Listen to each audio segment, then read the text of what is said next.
Badminton കളിക്കുമ്പോൾ നല്ല ക്വാളിറ്റിയുള്ള സ്ട്രോക്സ് ചെയ്യണമെങ്കിൽ റാക്കറ്റിൻ്റെ സ്റ്റഡിനെസ് വളരെ ഇമ്പോർട്ടൻ്റ് ആയിട്ടുള്ള കാര്യമാണ്.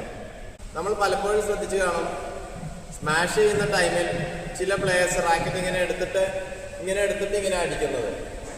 അങ്ങനെ ചെയ്തു കഴിഞ്ഞ് കഴിഞ്ഞാൽ ആ സ്ട്രോക്കിന് ഒരു ക്വാളിറ്റി ഉണ്ടാവില്ല, അതേപോലെ തന്നെ പെർഫെക്ഷനും ഉണ്ടാവില്ല. അതേപോലെ ഫ്രണ്ട് കോർട്ടിലോട്ട് മൂവ് ചെയ്യുന്ന സമയത്ത് നമ്മൾ മൂവ് ചെയ്യുന്നതിനോടൊപ്പം തന്നെ കൈ ഇങ്ങനെ ഷെയ്ക്ക് ചെയ്ത് വെച്ച് മൂവ് ചെയ്യാറുണ്ട്. അങ്ങനെ ചെയ്യാതെ നോക്കുക. നമ്മളൊരു സ്ട്രോക്ക് ചെയ്യുമ്പോൾ നമ്മുടെ കയ്യിൽ റാക്കറ്റ് വളരെ സോഫ്റ്റായിട്ടും സ്റ്റഡി ആയിട്ടും ഹോൾഡ് ചെയ്യുക. ഹിറ്റ് ചെയ്യുന്ന ടൈമിൽ നമ്മൾ റാക്കറ്റ് പൊസിഷൻ ചെയ്യുക, എന്നിട്ട് വളരെ ഫ്രീ ആയിട്ട് ഹിറ്റ് ചെയ്യുക.